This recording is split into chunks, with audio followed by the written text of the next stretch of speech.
Each of us has the ability to choose who we want to be, that is, the kind of person we want to become. No one is totally determined, either by genetics or by the received upbringing. However, genetics and childhood experiences shape some aspects of our personality to some extent.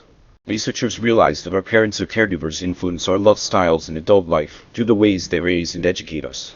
But what is a good love style? A good love style is a set of inclinations that lead us to react in one way or another to our romantic partners, which obviously affects our relationships. He took a look at the 5 problematic love styles proposed by the studies. The first love style is the one that wants to please and flatter, as one of the caregivers, usually the father figure, was very protective, authoritarian and critical. His child did everything to meet the expectations of caregivers, and always present the best behavior as a way to avoid punishment.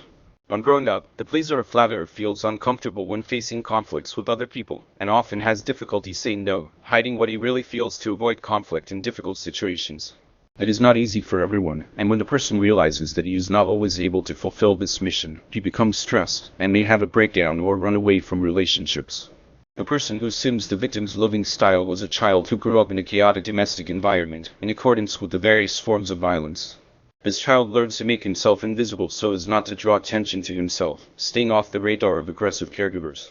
Hiding and being silent becomes a survival strategy. In adult life, this person will have low self-esteem, and will most likely suffer from anxiety and depression. They may end up marrying a controlling partner, that is, someone who exhibits the same behaviors as their former caregivers. It is common for the individual with the victim's love style to adapt to this type of stressful coexistence and let himself be carried away by events. For this person to be able to cultivate healthy and stable relationships, he will need to learn to love himself and impose his point of view when necessary, instead of taking it for granted that his partner always walks over his head. The controller is that individual who grew up in a neglectful family environment, that is, that did not offer much protection. Since he was a child, he had to learn to take care of himself and stand his ground. In adult life, this person will need to feel in control at all times to avoid that feeling of vulnerability they experienced in childhood. The controller believes that the absence of negative feelings such as fear, humiliation or helplessness are indicative of being in control. The avoidant is the 4th problematic love style. Researchers say this person grew up in an environment where emotions were oppressed. So she learned not to express her feelings. She may have grown up in a family where her caregivers were always busy or absent, or where expressing emotions was seen as weakness. In adult life, the avoidant has difficulty connecting emotionally with others, as he has been taught that his emotions are irrelevant or even dangerous. This person may have difficulty forming close, lasting relationships and may be seen as uninterested or aloof by others. The last problematic love style is the ambivalent one. This person grew up in an environment where relationships with caregivers were inconsistent. At other times they were loving and caring, at other times distant and neglectful. This inconsistency can make the child insecure about love.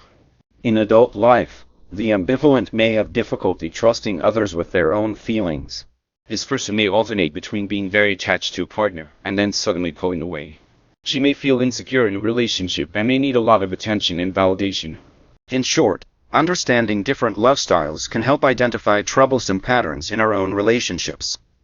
It's important to remember that these problematic love styles can be changed with therapy and self-knowledge. Understanding our own experiences and how they have shaped our personality is an important step in forming a healthy and fulfilling relationship. If you like this video, leave your like and subscribe to the channel. Se você gostou desse vídeo, deixe o seu like e se inscreva no canal.